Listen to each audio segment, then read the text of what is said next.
Okay, so welcome. My name is John Farrell. Welcome to Forward in Recovery.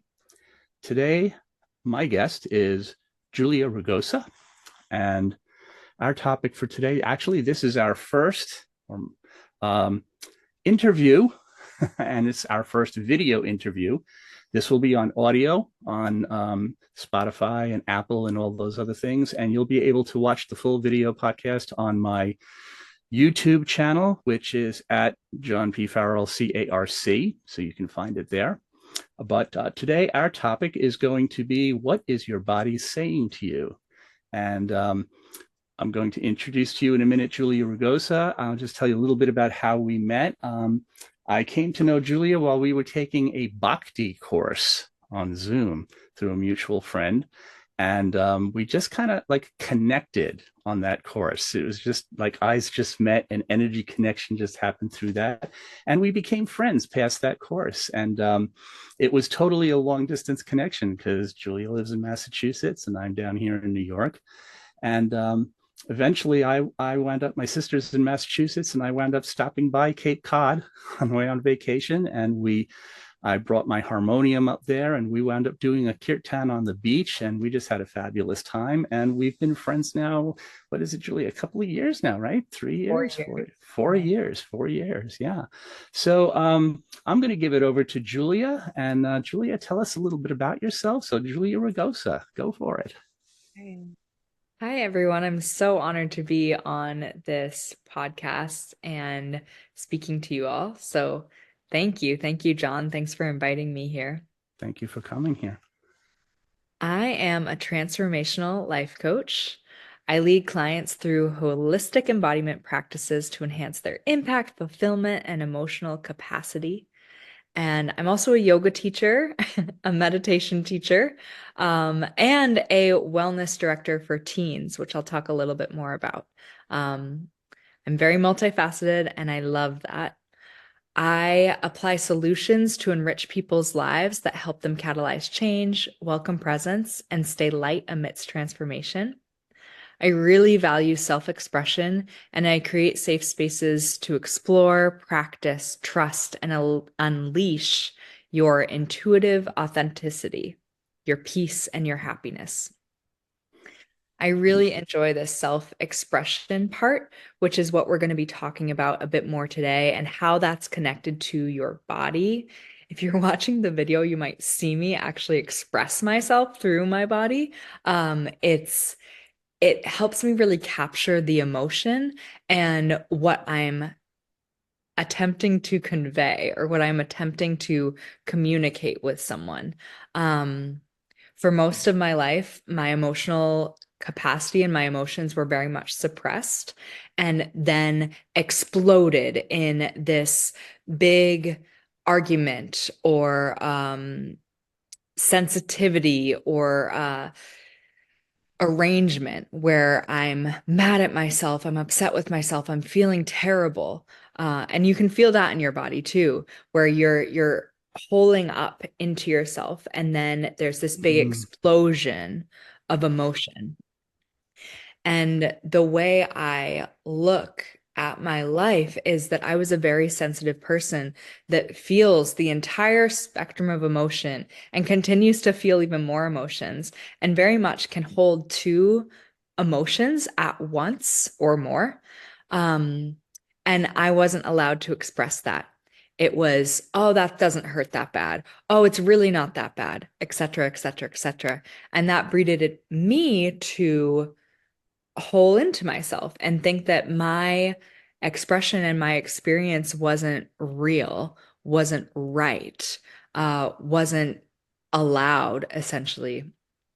Therefore, by unleashing my emotions and coming into contact with myself through yoga, mindfulness, the chakra system, and then eventually further in the journey, bhakti practice with John, mhm.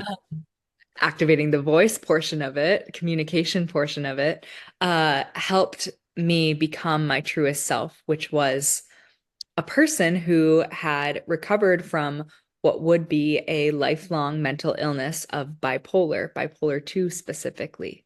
and I am now holistically based. I have a stable mood, proper responses to to the environment and the world I'm in. Mhm. Um, and yeah, just living actually my purpose, my reason for being here, which came from that seed of depression and anxiety and bipolar because I found myself, and that was that Dharma point, that piece of purpose, that reason for being here. Um, and Well, I'd say if I can stop you for a second, Julia, I know that you came to that. It seems that you came to that rather early in your life. I know I identify a lot with what you were saying about, like, holding those emotions in and then suddenly blowing it out. And I know for me, the way that I dealt with that was the poor coping mechanisms of moving into alcohol and substance abuse. So it wasn't until I came into recovery that I began to move along a path. And it's funny that, I was in that bhakti course with you. I was in a much later path. And just recently, my psychiatrist and I are starting to explore bipolar. And I'm like, now, whereas if I'm, correct me if I'm wrong, but I think that you came to that in a much earlier part of your life. Is that correct? yes, it is. So I was officially diagnosed with bipolar at 21. I believe that they were talking about it at 18 or 19, but medication didn't reflect that. And that was because I hadn't had a manic episode at that point. Mm, right, right. And then I do it all to the extremes. I had a manic depressive episode that lasted almost 9 months total.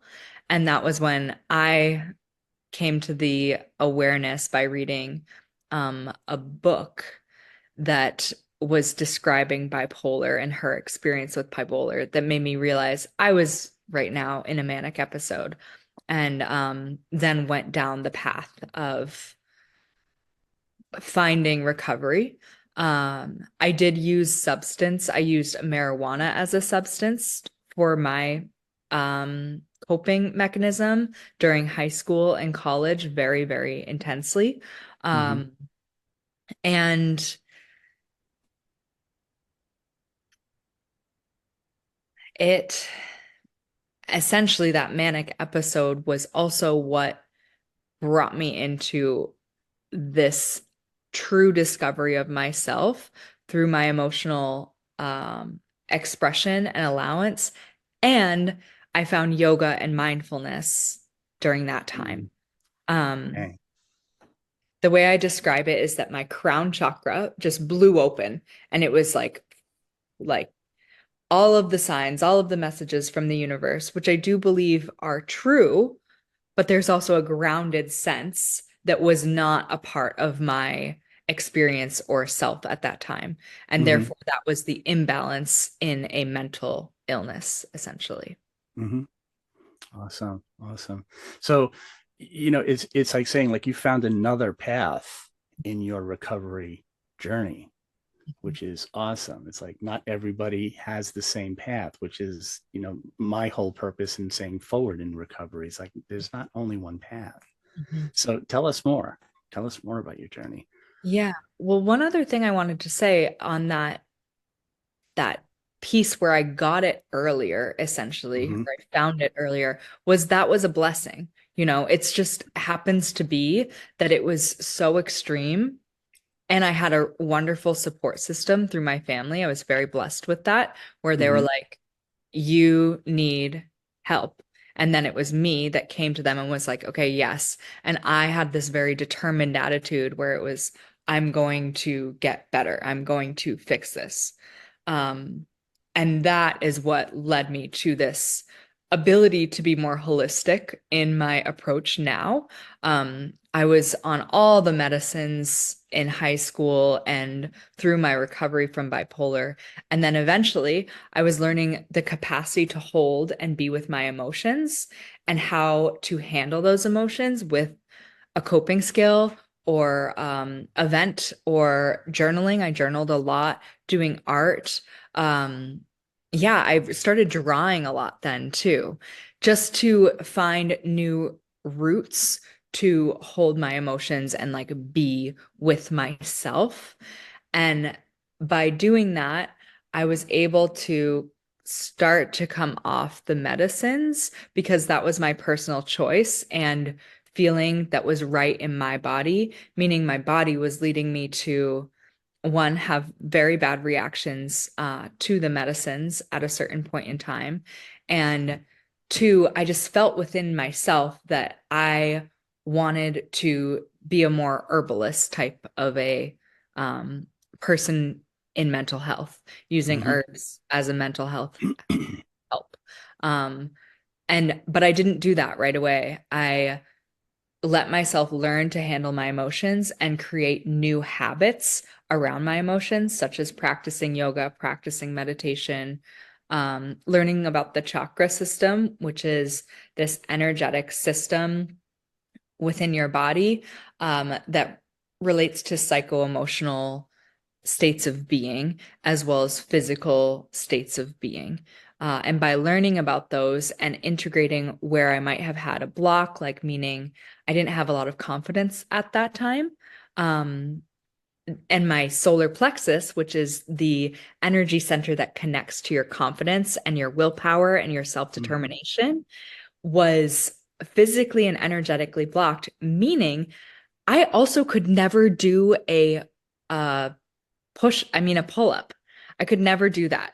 That was just not possible for me. And that is literally your abdomen where the solar plexus lies. So by doing crunches, I was actually helping my confidence too, because I'm focusing on the solar plexus area of my body and strengthening it, as well as doing the work of, yes, I'm going to slowly speak my mind, or I'm going to stand firm in a boundary right here. And notice how that makes me feel. Notice when I can't do it and notice when I can do it. What are the differences between those scenarios? And a lot of Hmm. times our physical body is able to propel us to get from that can't to the can in a slow and steady manner. Hmm. Hmm. That's, when after I went through my divorce and I was doing searching, and my sister said, I think you should really go study Reiki. And I did Reiki level 1 and 2. And that's when everybody was studying Reiki. And so I went a little further and studied the bowls.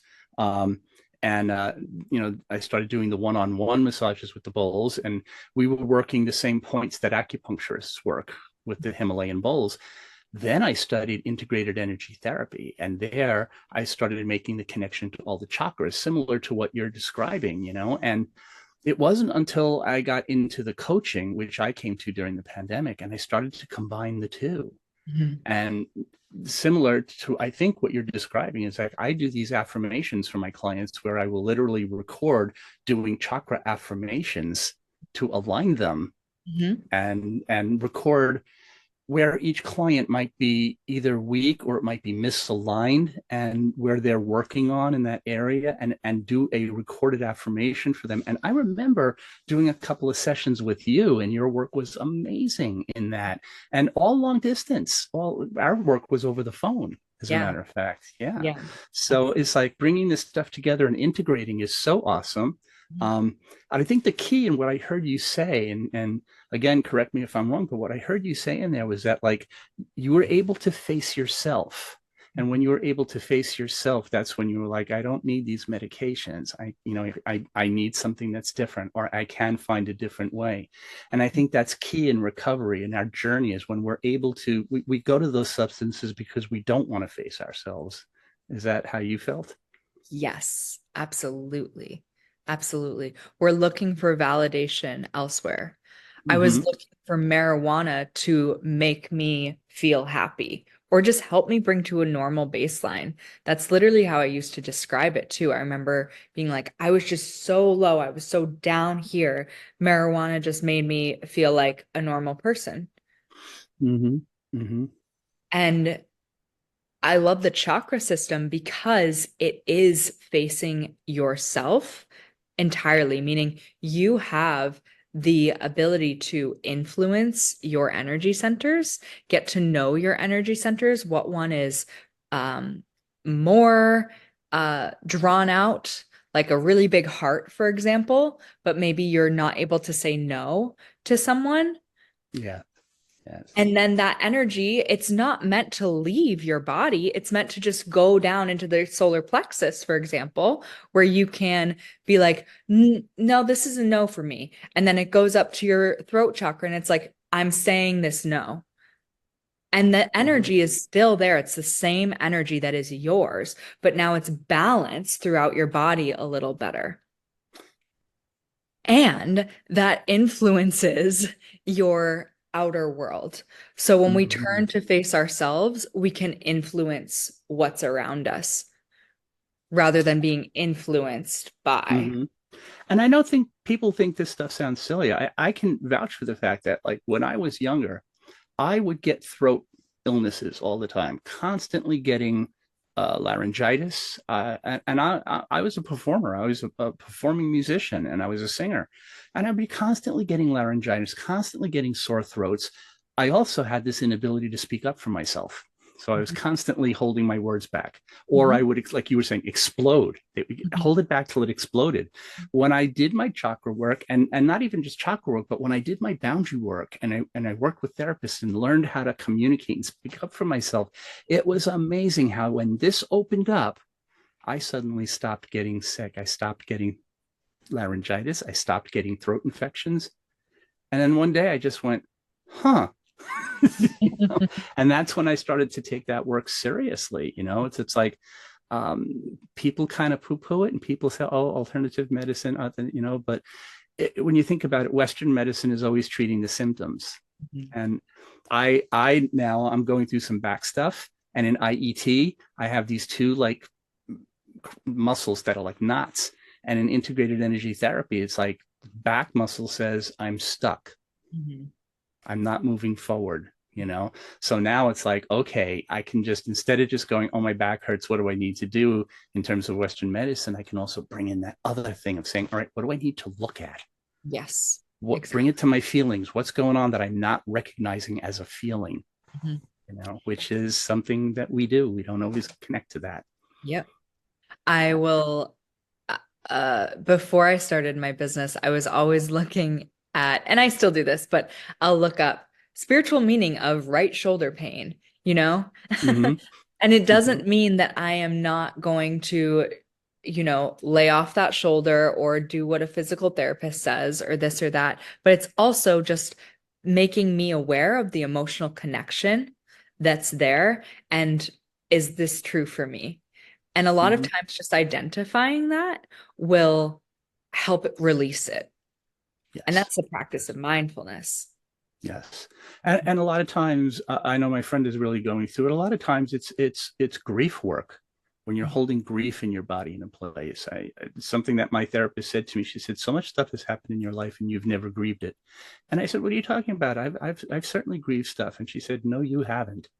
And we spent, like, all last year going through stuff that I thought I grieved. Yeah. Oh no, I did not. Yeah. And I remember I was speaking at NUMC at the rehab, and somebody said, "Wait, you're like 35 years sober, and you're still go to a therapist?" And I went, "Well, yeah, that's part of my self care. Mhm. I go to family constellations. I go to this. I go to that. So I want to ask you a little bit about, like, what's part of your self care for you." Because I Mm. know you're a coach and you're, like, constantly working with other people and doing their stuff. So what do you do for your self care? Mm. So lately it has been getting back to a yoga practice. Um, that sort of left my life for a little bit of time. I wasn't feeling as excited about it. But it's coming back to that, and I'm feeling the excitement about it. I'm feeling excited teaching. I'm teaching the best classes I've ever taught before as well. And that's by Mm-hmm. taking other teachers' classes, you know, letting that network grow so that you can nourish yourself. And it's also going on walks. So I'm actually very focused on my physical body right now. It's really been needed. I've done a lot of work on my emotional body. I've worked with a lot of coaches over the last 5 years. And now it's like, okay, great. Emotions feeling good, confidence feeling good. But my physical body has kind of taken the wayside. So I'm focusing on moving my body in a way that's not overdoing it because I used to be an athlete and sometimes I still think I am, and just coming back into it slowly and surely, and making space for that, which is so helpful for my emotional self and my stress levels as well. That's awesome. Yeah, same thing. My brain still tells me I'm 35 Yeah. and my body says, no, you're not. Yeah. It's wild. And So, that's a grief process, right? Like, right. Yeah, that's another thing. Lots, right? Um, so, and I guess that's kind of like when you talk about like pairing mindfulness with energy, you had mentioned that when we were talking earlier. What do you mean by that, pairing mindfulness with energy? Hmm. Okay. So the way I define mindfulness is being, well, of course, it's being present in the moment and being aware of what's happening in the moment. So when we are practicing a Vipassana, which is mindfulness meditation, meaning you're literally sitting or doing a mindfulness meditation walk. You're noticing the feeling of the breath in your body. You're noticing the thoughts that are running through your mind and the feeling that is associated with those thoughts. So we're getting closer to what does an emotion feel like in my body? Oh, okay, that can really inform me that this is what anxiety feels like to me. And it's going to be unique to you. This is what grief feels like to me. This is what joy feels like to me. And when we practice that, then we can take it actually into our lives, meaning, oh my gosh, I am really excited right now. And this is what I do when I'm really excited. I have this behavior. I'm impulsive. I want to talk to this person, that person, that person. There are behaviors that are also associated with your emotion, and it's connected to that energy that is excited, that's happy, that's joyful, whatever it might be. And by noticing that and then practicing mindfulness to kind of ground yourself, like maybe you don't want to do all that online shopping right now, even though you're excited and you just got a paycheck, then Yes. you come back, you're like, I'll just let it sit in the cart for a while I practice my mindfulness, I do something else. Am I still really excited about this? Do I still really want this? That's using mindfulness to connect and notice your behavioral patterns Hmm. with your energy, your emotional patterns. Okay, so kind of like putting a stay or a pause on the impulsivity. Hmm. Hmm. Yeah, Hmm. yeah. And I and noticed that. Okay, go ahead. Sorry. I was just gonna say, and also connecting that, oh, this is what I do when I'm like this. Oh, okay. So that's an easy, like the awareness is a huge portion of it because once we're aware of it, then we can either release it or do something about it or just watch it, let it be there. Hmm. And that's what I Hmm. was saying about the shoulder pain too, is just by acknowledging this emotional response or this emotion is connected to that, then it's kind of like an ability to witness so that then you can release. We can't release until we witness. Right. It's interesting to see the verbiage that you use, and I use different verbiage, and we're essentially saying the same thing, and it's Huh. just we're approaching it with different languages, which is awesome because sometimes clients need different language to approach the same thing because they don't necessarily hear things the same way, which Mhm. leads to the next question I was going to ask you. So very often a lot of the clients that come to me are often I deal with a lot of adult child work, and so very often, whether it be because of the rigid family systems they come from, either because of substance abuse or cultural, the cultural sensitivities where they come from, they're not in touch with being able to name their feelings. Mm. So if you ask them how they feel, they don't have a name for it, or Mhm. they'll use the like word. I feel like I wanna, and it's like that's not a feeling. So you were just saying a whole bunch of things of like feeling this or feeling that. It's like, how do you approach someone who comes to you and they're not in touch with those feelings? Yeah. I use the feeling wheel a lot. So I bring that into almost all of my group programs as well as my individual work, where there's this huge wheel of emotions and an array of emotions. And seeing all of these emotions, it's like, oh, wow. Yeah. Okay. That's what it is. That's typically how I will do that. Um, a lot of times also, I'm just letting someone start to try to express rather than um needing it to be identified. It's like the step for them of coming closer to the identification where it's the process of uncovering it. Like, I don't have the words for this yet, but I'm going to describe what it feels like. And I mean literally too, meaning, oh, I feel tingling in my fingertips. I Hmm. feel like my heart's racing. I feel this pang in my stomach right here. So a little Those- bit of somatic work. Yes, absolutely. Yes. Awesome. Yeah. Yeah. Hmm. I do the same. I'll be like, where do you feel it in your body? You know, Hmm. Hmm. I think that's so important because people who are in here are not here. That's really Yeah. awesome. That is Hmm. awesome. Hmm. So tell us what's going on with you more recently, because I know there's some new things happening in your career. Yeah. So recently I've accepted a position as a program director for a teen program in my community that is for high schoolers that are going through a tough time. So they may have been suspended for substance use or they're seeking psycho-emotional support, um, having trouble getting to class, having some challenges within their family system potentially, um, as having trouble regulating their emotions. And I am managing the team here, which is a mental health clinician, a academic support advisor, and then myself and an intern, social work intern, and we're teaching them coping skills and wellness techniques. So we are talking to these teens like they are people.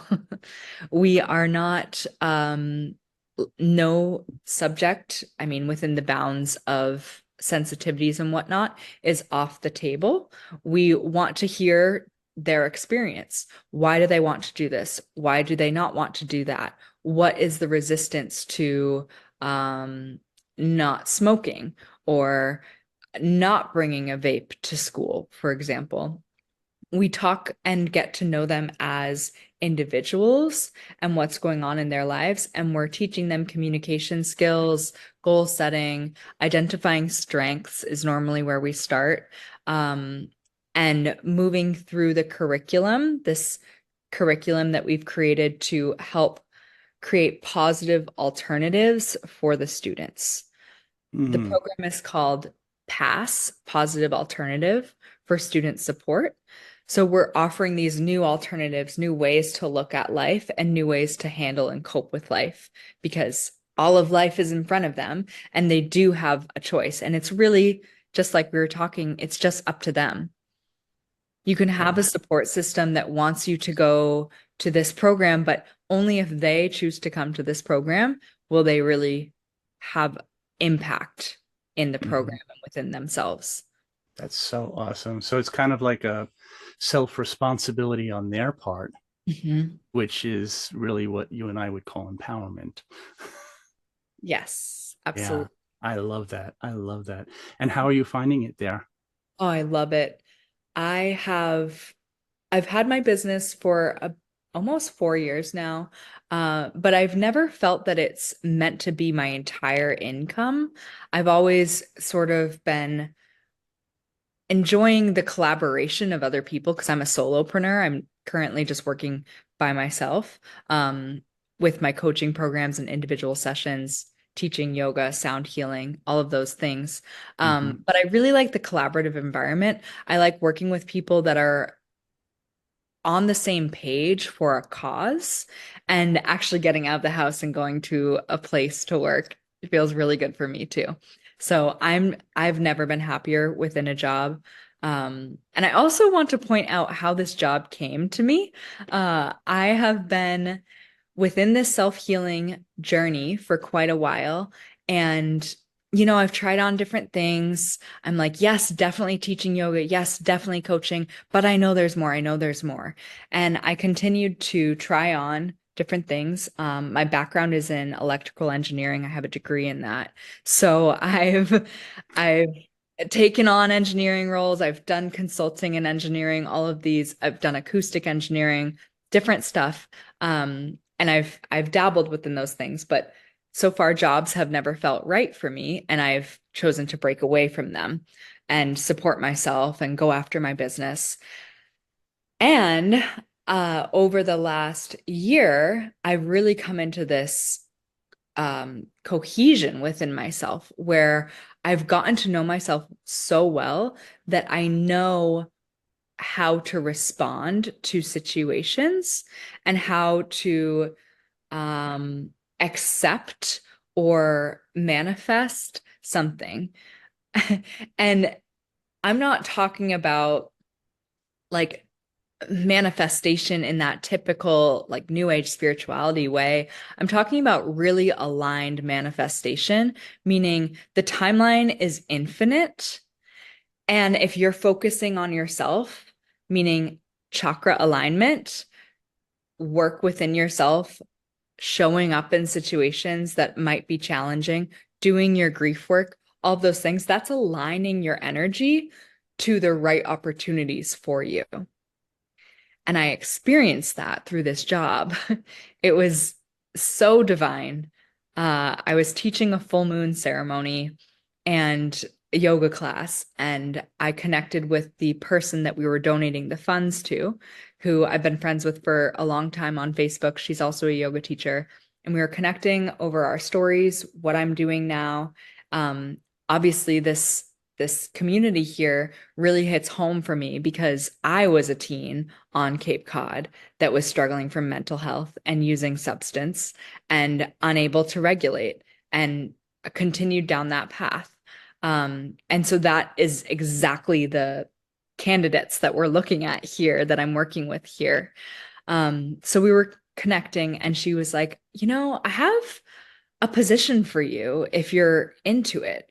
We're looking to expand this program, and I need a new program director. I'd like the current one to become the supervisor. And she's also a yoga teacher at the studio that we both teach at. And I took my time. I was like, oh, yeah, okay, interesting. Something inside me pinged. I was really excited. And I also know that I get excited and overcommit. So I've learned to not overcommit and instead sit with the decision. So she gave me the space to sit with that decision, and we both felt an alignment. And after a certain amount of time, when some of my consulting contracts were coming to an end, I decided that yes, this was the right position for me, and I went for it. And I have been here for about 4 months now, and I am literally so happy. I've never been so happy in a job. It That's gives me awesome. space to teach still and be a coach and a healer and show up for these kids and teach and refine my wellness facilitation and coping skills. So That's great, Julia. You had to know I was going to bring that up. And it was on the tip of my tongue to say, there was this project you were working on about lobster traps that you were so passionate and committed to. And I think that's, one of the things I see about, again, forward in recovery, journey in recovery, the same thing. It's like I thought the only thing that I could do was be a professional musician. And then I went out on tour and I realized that it was wonderful, but it wasn't for me. And what I really loved was creating. And creating came about by being a teacher. And I had a private business. I was very successful. And I became kind of like, meh, And my divorce forced me to make a change that I wasn't necessarily happy about and start over. And I kind of completely reinvented myself, and took a path that I never thought I would take. And that's how I came to meet you because it's like here I am taking courses in bhakti yoga, and now I can sit here and say things like when you were talking about the past kids and self-empowerment, and I'm like, yes, when we talk about Ganesh, the god that's the reliever of difficulties, but he's not going to relieve you of difficulties if you don't get up off your butt and do something yourself, because and they actually say that in their writings.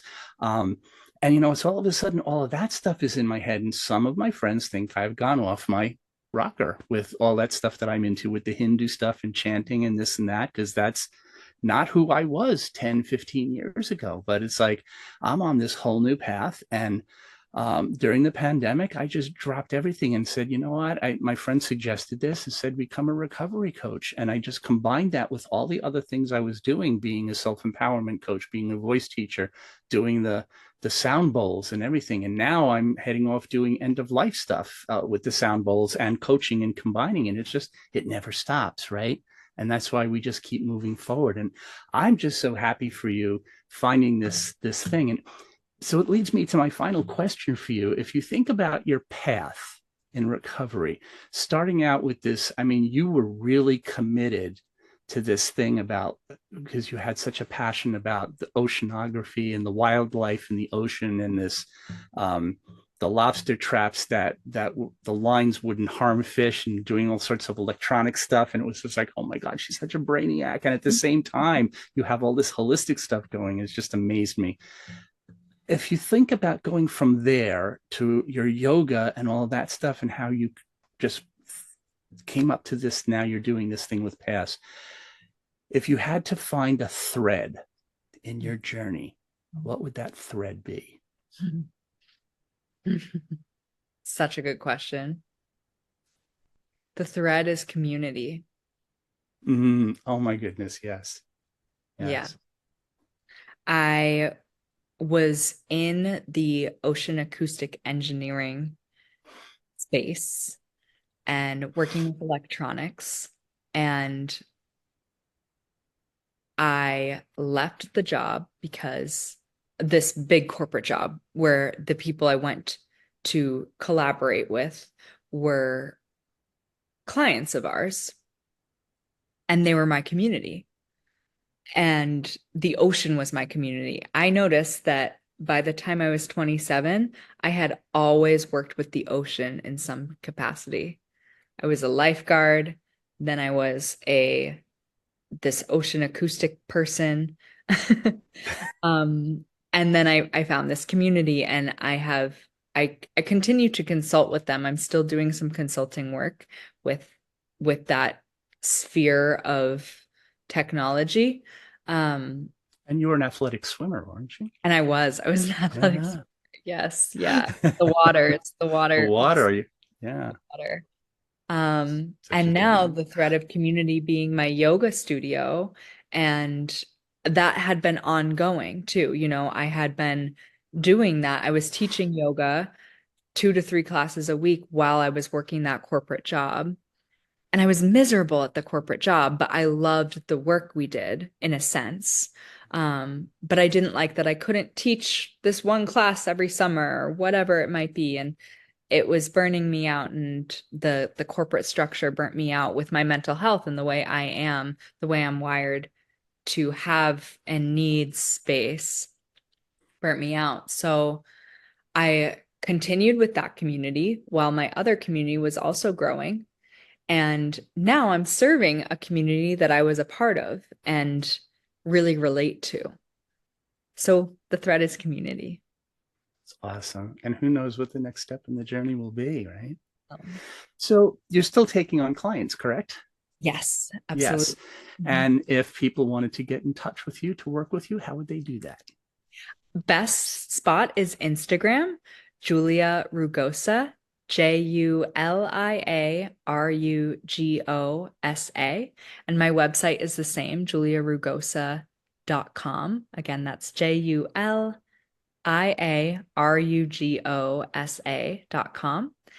And I have individual sessions as well as longer packages and a few group programs that are normally running throughout the year. One is Radiant Self, and Radiant Self encapsulates everything I was just talking about, my recovery journey through the chakra system and mindfulness within a small, intimate group coaching setting that's available to, it's an online class, so available to wherever you might be in the world. Okay, so Julie, if you put that information up in a story, I'll share your story to my Instagram, which is John P. Farrell _ recovery coach. And then I'll put a post up on that so you can all grab that from there. As I said, this podcast will be on my YouTube channel, video portion of it, and the audio portion will go up. This is probably going to go up in about 2 weeks because I have one more podcast coming up before this one goes. Any other final thoughts before we go? No, I'm just so thankful. I'm thankful for you. I'm thankful for this community that we've created. And anyone who's here, thank you for listening. I really appreciate your time. And let us know what resonated with you. I'd love to hear your thoughts. Yes, absolutely. It's such a pleasure to have you for my very first video podcast. I'm so excited. Yay, yay, yay. Thank you. And, it was great. I got to learn a few things about you I didn't know.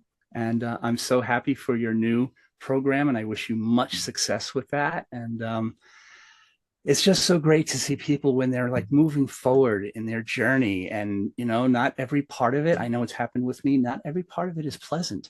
But when I look back, I know they say keep the rearview mirror small, but when I look back, I see like, all right, this was necessary because I needed to pick up this skill, I needed to pick up this knowledge, and I'm using it today. And there's not one thing I haven't experienced in 35 years that I'm not using in my coaching today. So again, thank you so much for being with me today. And I look forward to seeing you on the in-person side. Maybe this summer I'll come up and take a visit. And thank you everybody for attending today, and I'll see you soon. Take good care. Bye-bye. Bye.